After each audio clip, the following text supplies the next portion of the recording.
Welcome to the Brigham Young University Family History Library webinar series. My name is Sean Firmage. I'll be your host for today's webinar.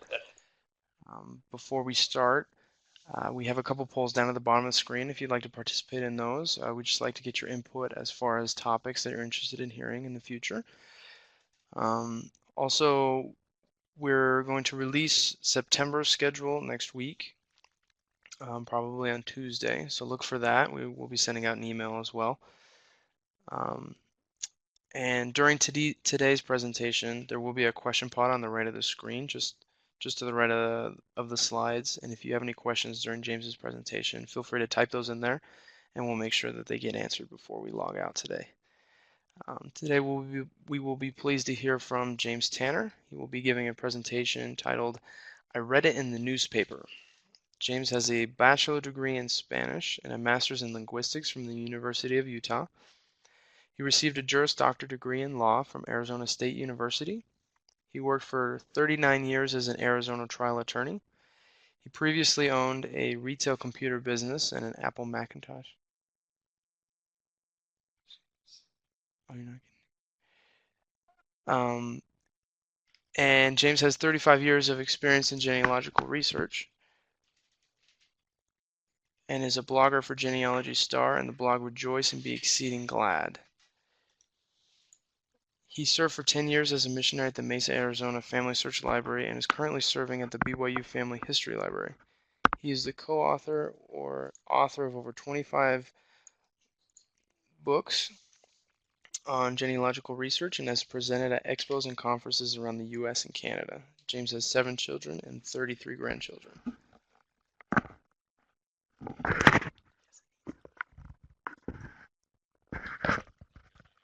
And we're experiencing a couple of technical difficulties, so if you guys bear with us for just a second before James starts.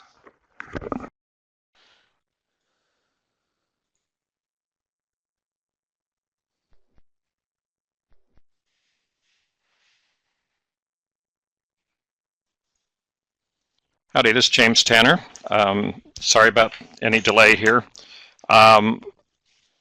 We're here again from the BYU Family History Library in Provo, Utah, and remind everyone that these webinars are being recorded and uploaded to our BYU Family History Library YouTube channel. Also, we'd invite you to subscribe to our YouTube channel. Today's presentation is called I Read It in the Newspaper, and we're going to talk about digital newspaper collections around the United States primarily, but bear in mind that there are literally the hundreds, if not more than thousands of digital newspaper collections. First of all, we need a little bit of history here. It's always nice to know what the scope is here. The reason why I go back and talk about history whenever I get involved in one of these topics is because genealogists are looking at historical records, and it's a good idea to know how far back your historical record goes before you even start doing research. And to get an idea about newspapers, we need to go back to the beginning, and this was the first newspaper. And it's all there in German. It's an account of all the distinguished and commemorable news. This is a copy of one of the original newspaper sheets. It obviously was not published like the newspapers that we may have become acquainted to until they all disappeared a few years ago. But anyway, we have the newspapers that we use were not published originally in that fashion. This earliest newspaper, by the way, a lot of it is still in existence. They've been digitized. They're online. You can do research into these early newspapers. And the earliest date here for the newspaper was 1605, back there in the 17th century. Now, the first English language newspaper was published as the Oxford Gazette, and that began publication in 1665. There were a couple of things that had to happen before it was even possible to have newspapers. We need to know that the technology had to change. The technology of printing, for example, with movable type back with Johann Gutenberg. And then the idea of making paper, the paper manufacturing had to be increased. Earlier books were printed on vellum or hand lettered onto vellum, which is animal skin. And they basically were very, very expensive and very difficult to reproduce. Paper began to become a commodity that could be used, and that was what had to happen before we had a newspaper type business.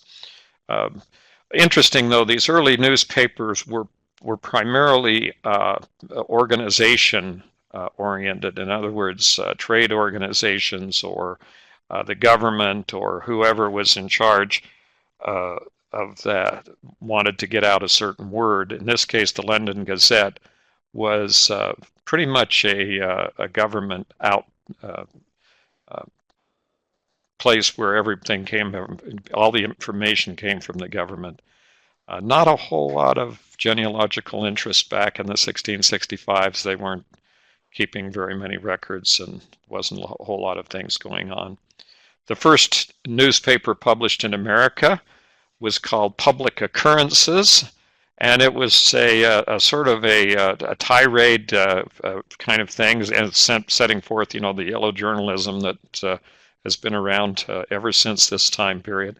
And it was published in 1690, and it went out of business the day after it was published because it was shut down by the government, by the Massachusetts colony.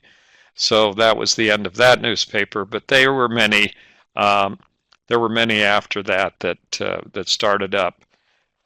Now, by 1800, so all during the late 1600s into the 1700s, you can see by 1775 there were 31 newspapers published in the U.S. I have U.S. here. Obviously, it was the U.S. until the 1800s. But by the time the United States had come into being and the Constitution had been passed and we had states, the number had risen to 92. By 1800, it was around 300 newspapers, 200. Within 10 years, it had grown rapidly. Then, by 1835, there were over 1,200 newspapers being published in the United States. And the number just kept going up and up and up until the last 10 years or so when the impact of the internet. And now they're beginning to go the other direction. So what does this mean to us as genealogists? What this really means is that there are, during that time period from the late 1600s through to the present time, one of the very valuable sources for local news and local information about people were the newspapers. And one of the phenomena, the technological phenomena of the day, is that these newspapers, most of the papers where they've been kept and preserved, are understanding that the newsprint that they were printed on is disintegrating. Newspaper was cheap because it needed to be cheap in order to get a circulation and make some money, and because it was cheap, the paper that it was printed on was called high acid paper. And because it was high acid paper, it had a tendency to yellow. Now, I lived most of my life in Salt River Valley from Phoenix, Arizona, in Mesa and Scottsdale.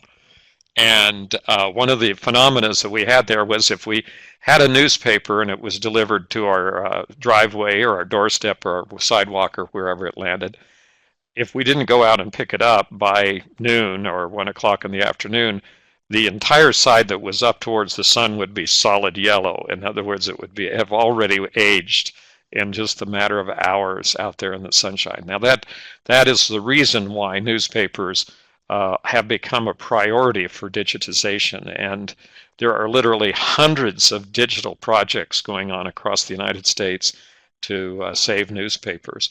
Now, there are some very, very large newspaper websites that have millions and millions of pages, up to 12, 15, 20, 30 million pages of newspapers. But by and large, a lot of the newspapers are still being preserved locally in local libraries and in local collections, and many of these are being digitized on a local basis. And it's interesting. I did a study a couple of years ago, I decided I would write a blog on the digital newspaper sites in the United States, and I got started, and I realized what an overwhelming task that was. And at the end of it, I ended up spending about 3 months doing research and compiling this huge long list of digital newspaper sites. It's all up on my blog. It's getting a little bit outdated now, but um, it's uh, it's interesting that there were so many. I was really surprised. Of course, some states have fewer than others, but seems to be a pretty widespread uh, actions across the United States to preserve newspapers. Now, this website that I'm showing you here is the university library at the University of Illinois in the Urbana campus, and it is an online digital newspaper history, or a newspaper history from 1800 to 1860. That's the time when there was the big upswing in newspapers, and it's also an interesting time because that's when a lot of other records start to get to be scarce for genealogical research. So then we can get into the newspapers and find additional information in that early time period. And so don't be surprised if you find a newspaper. It's and also this is there are tutorials here. It's a class actually that they were holding at the University of Illinois. So it'll have it's set up like a class online to teach you the history of newspapers. It's very interesting to get into that sort of thing. So my question, I guess, to everyone, and quite frequently I ask this in conjunction with a class, is, have you found your ancestors in a newspaper article? And the answer usually is no. But then the second question, of course, is, have you looked? And maybe you haven't because you haven't looked, and you don't know where to look or how to look or what to do to find the information. So the real question boils down to this, that we have all these newspapers that are being digitized across the country and around the world. Actually, there are countries, entire countries, where the country itself is involved in the newspaper project. We have to some extent, a limited involvement by the United States government in digitizing newspapers through the Library of Congress, and we'll talk about that in just a minute. But there are other countries like Netherlands and England and other places around the world that have governmentally, not federal, but governmental funded projects for digitizing newspapers. And the biggest one in the world is Australia, and they have a website called Trove, Trove, and the National Library of Australia, and they have well over 500 million digital images on that one website. Most of those are newspaper from around Australia. So there's places around the world where this is where we are. We find lots of online digital newspaper articles, and there are literally hundreds, and I would guess even thousands, of digital newspaper websites out there. We're not talking about like the newspaper today, like the Washington Post or something's website online. That isn't what we're talking about. What we're talking about here are archives, copies of old newspapers that are searchable. And it's surprising how many of these exist and where they are across the United States. You're literally, in this case, this is one time when it would be impossible to list. I could run a big list by, but that's, it's meaningless. But it would important to understand that you're really going to have to look for this. So you look for digital newspapers, do a Google search for digital newspapers, and put in the place like Illinois or Kansas or wherever it is, and put in the word websites or whatever, some associated words, and you'll find all these listings of all these different digital websites. So you also need to understand that there are collections of newspapers, either in paper format, the actual newspapers themselves, or in digital formats in nearly every library and archive in the United States. It is not unusual for a local city library, even a small town library, to have an extensive collection of the newspapers published in that town or in that county. If you have a county library, then it's more likely that you'll have all the county records in that place. I know in Mesa, when we'd go to the Mesa library, you could go downstairs to the basement and request copies of all the local newspapers going back for almost 100 years. So this is a place where they are existing, and it's these collections that are being digitized and put online now in increasingly greater numbers all the time. So first of all, we're going to focus on the Library of Congress. This is the website here is loc.gov, and they have over 12 million pages of free digital newspaper access. Now, a lot of the larger newspaper collections online are subscription-based or limited in the way that you have access to them. They are basically, for example, one of the reasons why it's nice to come to a big library like the BYU Family History Library here in Provo is that we have a number of the larger subscription newspaper websites here on our computers for use by the patrons of the library without charge. So we're the libraries, the larger libraries sometimes subsidize access to these collections. So that's another thing to consider.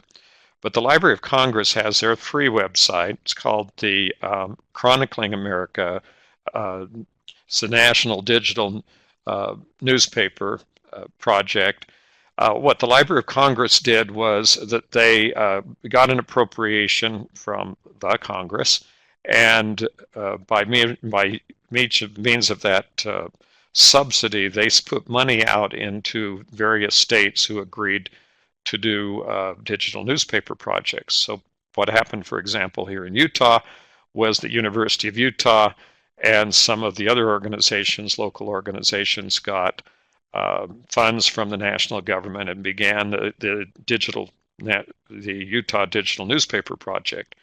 And we have a very extensive project here in Utah that's continually being added to. We have newspapers going back into the 1800s when the first Europeans arrived in Utah. And it's a very extensive, and it's very, very useful, particularly if your ancestors had any connection at all to Utah.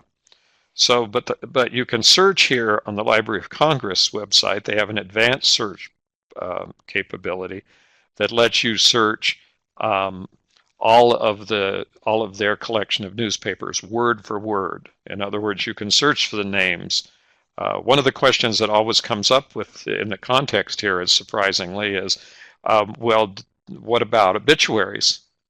And I go, well, no, when they do the digitization, they cut all the obituaries out. They don't take them. No. Anything that's in the newspaper gets copied and gets digitized. And so, yes, there's the digital newspapers are the largest collection of searchable obituaries that there are out there. Some of the big websites like Ancestry and, for example, have substantial digital newspaper collections. In the case of Ancestry, they have a separate website that has a separate subscription fee for searching their newspaper collections. This is the same thing that happens with Find My Past. They have a British newspaper project that's ongoing, and it's also a separate fee for that particular product. So it's helpful to have things like the Library of Congress that give us, some rather extensive newspaper coverage. Now, one thing that the Library of Congress also has, and that's what I'm showing on the screen. You don't really need to see the screen to hear this, but I'll tell you about it. But basically, it says that there is a U.S. newspaper directory from 1690 to the present. Now, that covers just about every newspaper published in in America and up to including the United States. And basically, this is an index. It doesn't contain all the newspapers. It just is a list of all the newspapers, when and where they were published, who bought the newspaper, or where it, if it closed down, where the copies went, everything of that nature. You can click on and do some investigation here, and you can see how many newspapers were published in any given part of the United States, every county of the United States, and every state. So one of the little activities that I like to do with the Library of Congress index here, the in newspaper directory, is talk to somebody and say, well, listen, where did your ancestors come from? And they'll say something like, oh, they came from Grayson, Texas, or they came from some other county, Washington County, Utah, or someplace. And I'll say, well, have you searched the newspapers? And they say, oh yeah, I looked in the newspapers, in the newspaper. And I say, no, newspapers. That's plural, not singular. And they say, well, what do you mean? There was just the town newspaper, and they didn't have anything. And I said, well, when were your people in this county? And they say the time period. And I say, well, let's see how many newspapers were published in that county during that time period. So you go here to this list, to the Library of Congress list, and you put in the county, you put in the time period that the people were there, and even overlap. You've got to remember obituaries were published after the people died, so don't cut it off when they died. And then if it gets into even before people were born, because there were people who were anticipating births and getting married and things like that.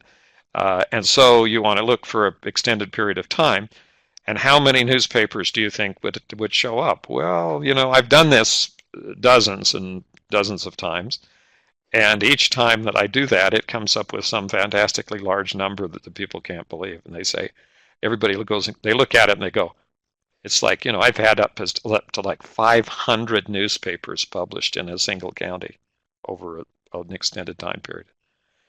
And they look at the list and they go, I'm going to read all that. And I say, yeah, you are. As a matter of fact, you're going to go through that list and pick up every newspaper that was published in that county during the time period your people are there. That's a potential place where information about your family could have been published, and they're available. And there's a list there, and the Library of Congress provides a link at the bottom of the search pages that tells you how where the copies of the newspaper are located. Now, it doesn't always tell you whether or not they're digitized. So the next step is always take the name of the newspaper and do a Google search to see if the newspaper's been digitized by one of the large companies that have or one of the smaller companies that have that particular newspaper. What I'm finding is it's fairly common to find the newspapers. It's not necessarily a difficult thing. A few years ago, you would have needed to travel to the location. You'd have to have gone to the county, looked in the library, and looked at their paper collections. Today, you're more than likely to find these collections online. Okay, so that's the U.S. newspaper directory, 1690 to the present. It's part of the digital collections on the Library of Congress website. That's loc.gov, G-O-V. And the Library of Congress, by the way, they like to hide things. It's one of those U.S. government type websites where you can't ever find anything. But if you keep digging and look for digital collections, keep up the word digital until you find the Chronicling America, the National Digital Newspaper Project. But I'd like to mention that there are, and I have already, that there are hundreds of digital newspaper websites. Here's a Wikipedia list of online newspaper archives. This, by the way, is by country, and there's a huge long list here of country websites. These are all online websites that have copies of digital newspapers. It's Wikipedia list of online newspaper archives. That's why I say to go on to Google and do a search for digital newspaper, online, archives, any of those terms. And by the way, every time you change the terms, you'll come up with a different list. And so it's important to do these searches over and over again rather than just rely on one quick look. Okay, so now what can we find in the newspapers? What types of information? Obviously, you might think of obituaries. You might think of the fact that maybe your ancestor got arrested and thrown in prison. Maybe he robbed a bank. Maybe she robbed a bank. Who knows? Um, but let's kind of look at a little bit of information that we might find in the newspaper if we were to look. How about obituaries? That's number one. And number two, birth announcements. Now, we cannot judge what we see in the newspaper today. More what we would judge is what we see on Facebook today than what we would see back then on a newspaper. If you think about how many birth announcements, wedding announcements, and other things like that you've seen on Facebook, if you're one of those people to look at Facebook recently, then you get kind of an idea of the kind of information that's in the old newspapers, and particularly newspapers from smaller communities. But even big communities picked up the information from smaller communities. Obituaries is a good example. My great grandfather, my great great grandfather, second great grandfather, my great great grandfather, his name was Sidney Tanner. He lived in a little town in southern Utah called Beaver, Utah. It's in Beaver County, so it's Beaver, Utah.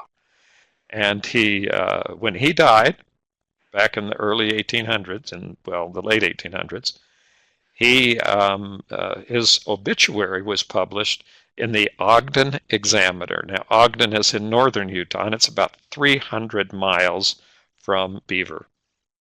But that's where the newspaper published his obituary. So, you really can't think in terms of, well, I looked in the newspaper and I didn't find it. The answer is you need to look in a lot of newspapers in a lot of different places. It helps if they're online because you can search more than one newspaper at once. Death announcements, obviously. Now, I say obituaries, and I say a death announcements. Well, death announcements are not an obituary. They're telling you that so-and-so died, and it's usually a news story that so-and-so who was the mayor of our town, or this person who owned the farm outside of town, he was run over by a truck, or he got kicked in the head by his horse, or, whatever happened. But those kinds of things are separate and apart from the obituary. The obituary was the official statement, the person's life, summary of their relatives, and so forth, also telling you where the funeral was going to be held. So this is different than just the news announcements that are necessary. Now, if you're getting the drift of what I'm saying here is that you really do have to read the newspapers, or if you've got a good search engine, you've got to search under a lot of different subjects and a lot of different headings. And also remember that your dear Uncle Aloysius, Hodgkins or whatever his name was, did not go by Aloysius. And so nobody in the community knew that was his name until his obituary was published. Everyone else knew him as Al or Uncle Al or whatever. They didn't. So that's how you're going to have to think in terms of a person living in a small town and what they may have called him. What I was called in a small town, for example. Visitors from out of town or state, every time somebody passed through the community, it was recorded in the newspaper. When I was a teenager, and I lived I lived every summer in a very small town, and one of the adjoining towns published what you would call a gossip column, just a list of everything that happened in town. And we used to grab the newspaper every week when it came out. It was a weekly newspaper. We just had to grab it to read what had happened in this other small town, because the lady who wrote that was a hoot. I mean, she had every kind of thing you can imagine. I am sure the people just dreaded the day that newspaper was published, because she would publish everything about everybody. Anyway, it's very entertaining, but it's also very interesting that that's helpful to us as genealogists, because some of them might not be that true, but it certainly helps establish where the people lived at the time they lived and the types of things that were going on in their lives. And the more important events in people's lives were also very much recorded in the newspapers. Family events, every time someone had a party or someone had visitors or someone had a big dinner, it was recorded in the small town newspapers across the country. Interesting enough, that the big newspapers, the major city newspapers, often didn't have enough filler. They didn't have anything that would fill up the pages of their newspapers, so they threw in the stuff from the small towns. And so you could read in the bigger papers like the New York Times and the other big papers. You find all sorts of interesting little things that happened in little towns across the state and even across the country. If it was unusual enough, Farmer Jones just raised a huge beet, and this kind of thing. Those kinds of things showed up in the as human interest items in all the big newspapers. So you're not it's not necessarily a regional thing, and it was very interesting. Of course, rumors, gossip, scandals, all that showed up. I've got somebody who just gave me a a research thing that they said they needed some help with, and I just read through it, and anyway, it's all gossip and scandals. So we'll see what happens when I find this one. Anyway, legal notices, probates, taxes, court cases. The newspapers were the place where the court, any kind of court action that required publication, which is, by the way, a fairly large number of court actions require public notice or public uh, postings or whatever. For instance, if someone goes into debt and loses their farm and the sheriff comes and issues a sheriff's sale, the sheriff's sale has to be posted, and one place it has to be posted usually is in a newspaper of general circulation in the county where the property is located. And so there's all sorts of legal notices. In fact, many of the newspapers, the kind of the bread and butter that kept them going back in those days, was the payments that they received for posting all the legal notices. That and classified advertising and a few other things like that. Uh, by the way, you can sometimes find your ancestors in the classified ads. So, and the lovelorn and the love lost and the want to meet ads and all of those. There's possible they're out there. Okay, so here's a question that I could probably ask. What could I find out about my grandfather, Harold Morgan, born in the 1800s, died about 1963, and lived in a small town. Later in his life, lived in a big town. He lived in Salt Lake City, but grew up and graduated from high school and went to work in a very small town in eastern Arizona called St. John's in Apache County, Arizona. And so here's some examples of some of the things that we were able to find out about Harold and his life in St. John's from the local newspaper. This is a article on the proceedings of the supervisors of Apache County, Arizona, the Office of the Board of Supervisors in 1915. And in that, he's listed as a sheriff expense. Okay, now what did that mean? Did they arrest him and he had to pay for the sheriff? No. What this meant was that Harold was a publisher. He was a newspaper man, actually. All of his life, he was a newspaper. He published the newspaper, and the county was paying him to post notices from the sheriff. So that was that was part of his pay, and he got paid for $5.40, which was, a substantial sum of money back in 1915, probably equal to a couple of $100 today. And that was how we made a living. So you begin to start, you also see interesting things like the one right beneath that says W.H. Gibbons, and sheriff has got the E upside down. I think they did that on purpose. No, I don't know. But, you always notice that they're not as, they're probably about as good as my blog posts as far as typographical errors. Here's another sheriff proceedings. And it was a bond road fund, and he was hired by the county to print the road books, whatever they were, and that would be something you could investigate. But he was paid $15 for those road books that he printed for the supervisors. Now, how many of you would think to look in supervisors' proceedings of county supervisors? I mean, how many of you know that county supervisors exist? These are kinds of things that are the reasons why we get so much value as genealogists out of things like newspapers, because they contain information that is sometimes surprising, sometimes very valuable, and sometimes just interesting and helps fill in some cracks. But here what one thing that's important about this from a genealogical standpoint is we know where Harold Morgan was at this time in his life. We can start looking for other records. We know he got paid by the supervisors. We know he was doing printing. We know that there was other things that we know, and those things help us find even more records about this person than we had previously. That was back in 1915, folks. That's a long time ago. That's what, 100 years ago, 102 years ago, since this is 2017. So he worked as a printer. We know that now. And we know some of the things that he printed and some of the things that he was involved in.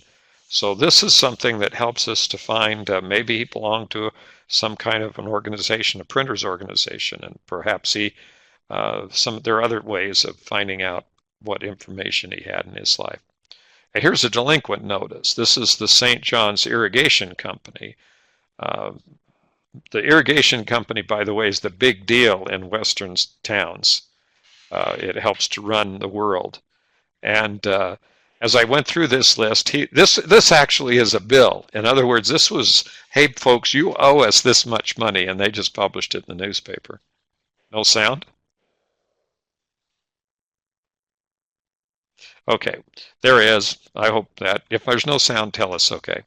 There are, and it's interesting to go down this list because not only did Harold owe some money to the irrigation company, but we have a whole bunch of people on this list that I recognize. Now, what makes me feel old and creaky here is this is 1919, and I knew many of these people personally. Okay, they weren't old guys. Some of these people were young guys, and they lived well into the time that I was living in this small town. See, I lived in the town when I was very young. When I was 8 years old is when from the time I was about 5 until about 8, I lived in this little town. And so I knew these. And some of these people, by the way, on this list are my relatives. Beyond Harold Morgan, other people listed here are my uncles and my cousins and my other people that are out there. So why are these notices important? Well, I now can establish who these people were, whether they were, and what they were called at the time that this particular notice was given back in 1919. It's like kind of a snapshot of a set of people that were related all in the same way. They all had irrigation obligations to the irrigation company in St. John's. They also, by the way, that implies that they were landowners because the irrigation shares that they had to pay went to irrigate the property that they owned. And so now we should be going out and looking for the land and property records for these people to find out even more information about these people. Now here's kind of a surprising one. Two things on this page are surprising. Number one is the part that's highlighted there in red is just for my grandfather's name. But it says, Mr. and Mrs. Harold Morgan are at Hunt today eating turkey with Mr. Morgan's mother. Okay. Now, you thought there was nothing too small to be not noted by the newspaper folks, but here it is. Now, what does this do for us? Well, number one, it puts Mr. and Mrs. It makes me understand that he was now married at the time of this. And then, secondly, it says that he was eating at his mother's home, and she was living in Hunt. Okay, we've got all sorts of information here. Out of that one little short phrase, we know somebody was married. We know that they could eat turkey, whatever that's worth. We also know where they were eating turkey, which is very important because that tells us if we couldn't find this person. Now, why would this be important? Well, I could get into some really interesting history about Mrs. Morgan and her sons, but that's not for this particular presentation. But here is another thing. On the right-hand side of that is Declarations of brands. Okay, this is somebody who has made an application to the state agricultural department and obtained a right to use a brand. And they publish that in the newspaper so that everybody knows that any animal that's marked is going to be marked with that particular brand. And this is the way of putting that people on notice of a legal claim to ownership. This was important in Arizona and many other places across the United States um, because of what we had in Arizona was what's called an open range law. There were no fences in Arizona. You had an area that you might own, and basically the rest of the country was just open range. You could just basically put your cows anyplace. And so they were out there, they'd run wild for a while, and then you'd do the classic roundup. You may have think that because of the modern world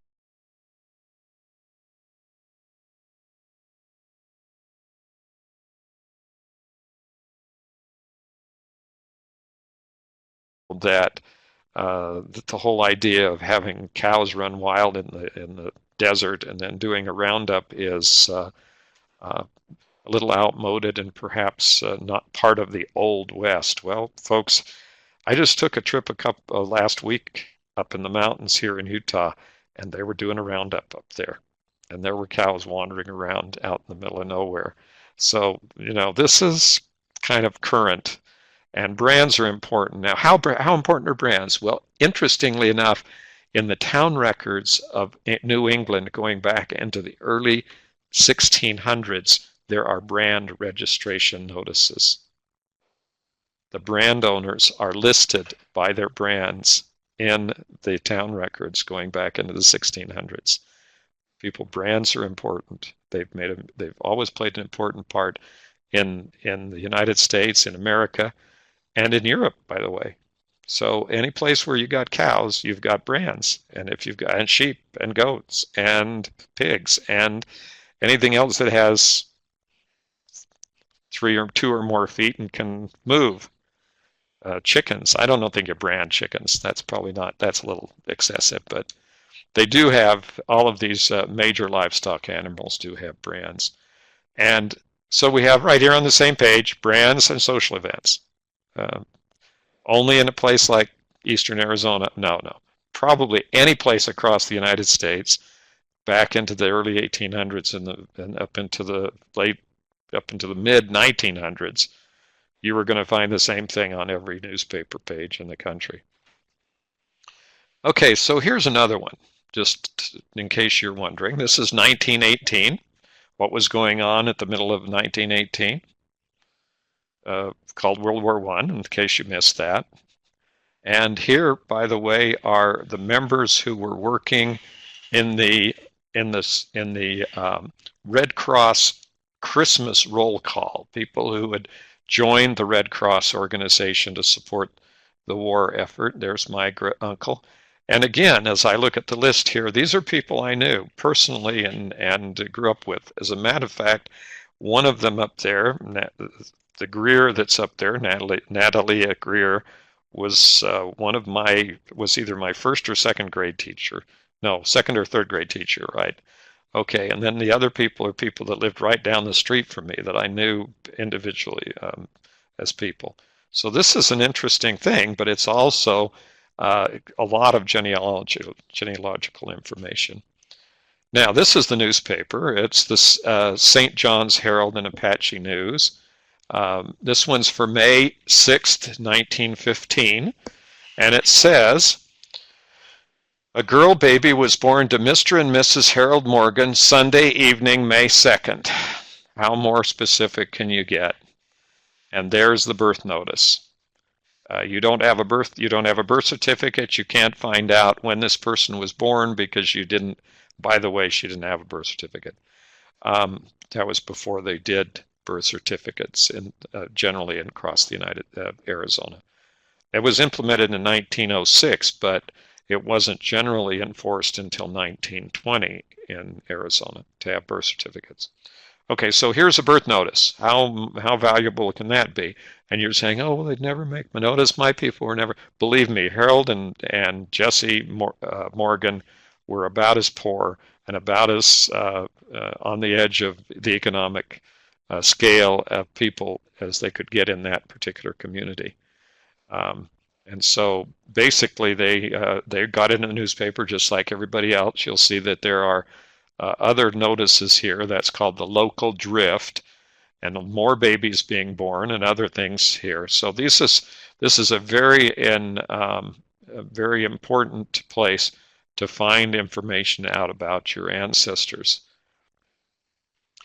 And in every case, the newspapers. Oh, I'm going to have to be corrected here. There was a birth certificate, and I didn't realize that I had actually found one after that one, but on other cases I have not. But anyway, here we have Helen Morgan on in Ancestry. Oh, in Ancestry, yeah, this is Ancestry.com, and it did show that there was a copy of her birth certificate here. But that helped me because I knew I could go out and look for it on a specific date and a specific year. I didn't have to go guess when she was born.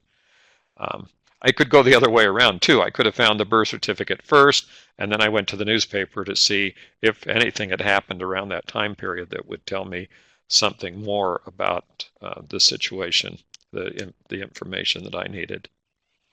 In every single case, the newspaper suggests additional record sources. So every time I saw that notice in the Board of Supervisors, that takes us to a whole different set of state records and county records. In this case, the brand notification takes us to, in Arizona, if you look, and in other states equally, most of the states have a livestock. And, even if you're living in the East Coast of the United States of America, you've got livestock. Believe me, you have horses, you have cows, you have pigs, you have, sheep, you have all of that in your area. We've just watched a terrible, terrible event in southern Texas at the huge hurricane that just came through this week of the time we're talking about.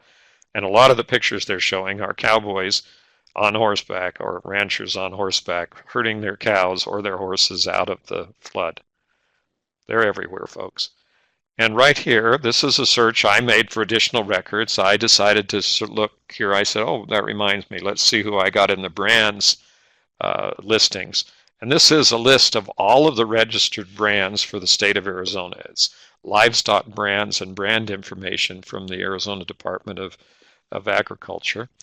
And there's the list. Arizona Department of Agriculture registered brands as of 2017. These documents do go back to the original territorial days. So we have registered historical documents that register every brand back into the beginning of the West and the eastern part of the United States also. They're hot. They're not necessarily all digitized and available online, but they're documents that are maintained by the state, usually in the state library or state archives. But they will have their brand lists available. And here's the list. It looks like this. It shows a picture of the brand, and it shows who owns the brand and the name and location of that person. In this case, I have a cousin who has a brand that is registered in the brand list here.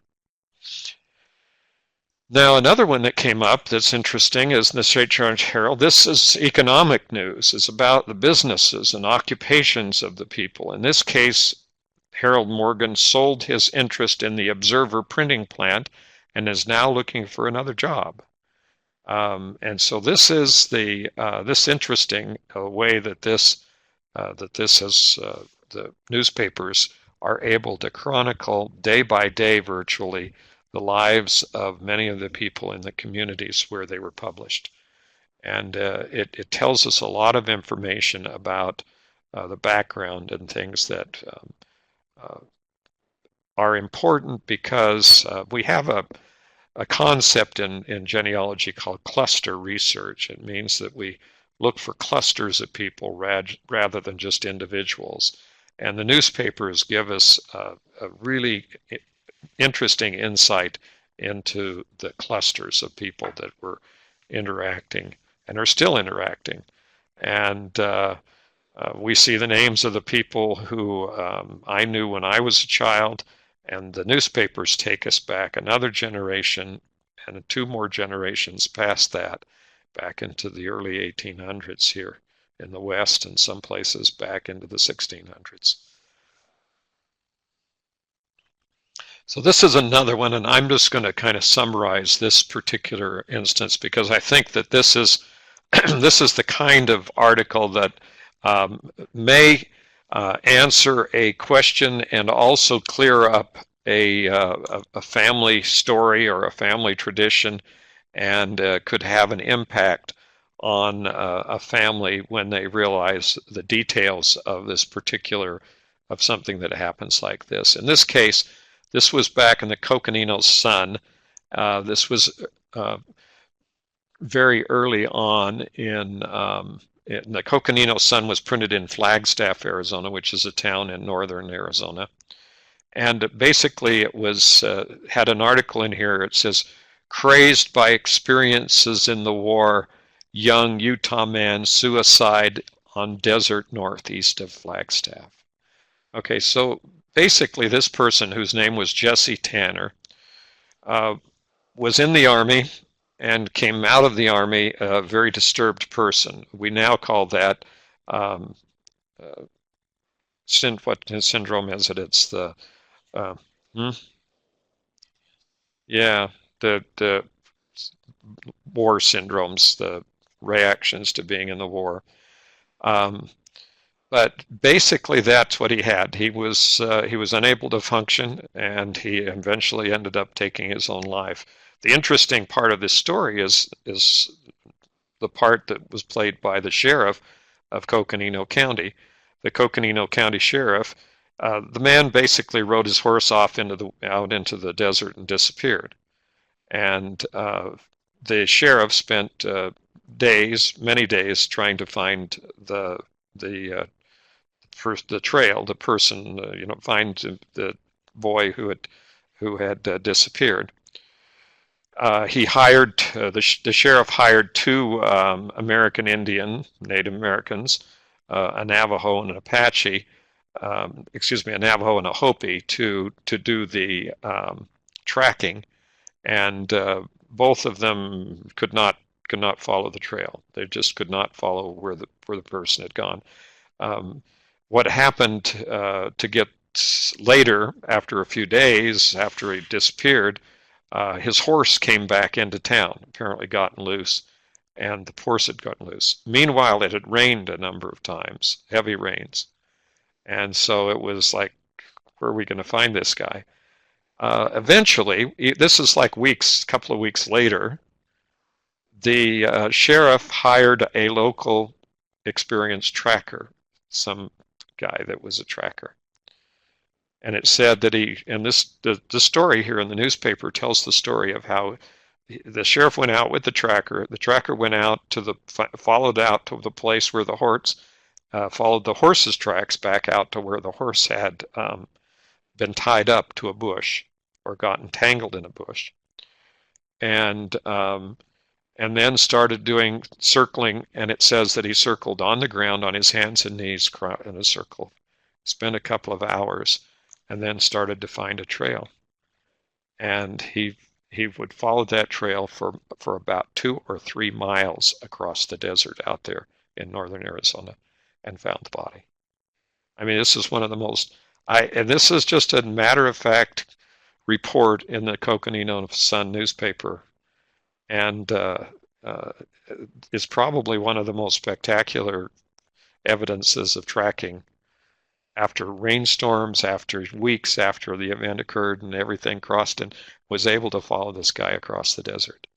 So it was just kind of a remarkable story, but it helps to fill in blanks. It helps to explain family traditions. It helps to understand what was going on in the world back then and some of the problems and sources. So not only does the newspaper uh, help us to find specific information about our family, but it also helps us to have a greater understanding of the events that occurred in their lives. So here's the details of this story. I found this in the Library of Congress historical records on the Chronicling America on the loc.gov website, simply by putting in Tanner in Arizona, and that was it. And I found a lot of other interesting things, but this was one. And so what I would suggest here is that take time to read the newspapers. Just spend your time looking about where these kinds of stories can come up, and understand that newspapers are one of the most valuable sources of information that we have. Thanks for watching. This has been another BYU Family History Library webinar, and they will be posted on the BYU Family History Library YouTube channel. And we once again would encourage you to subscribe.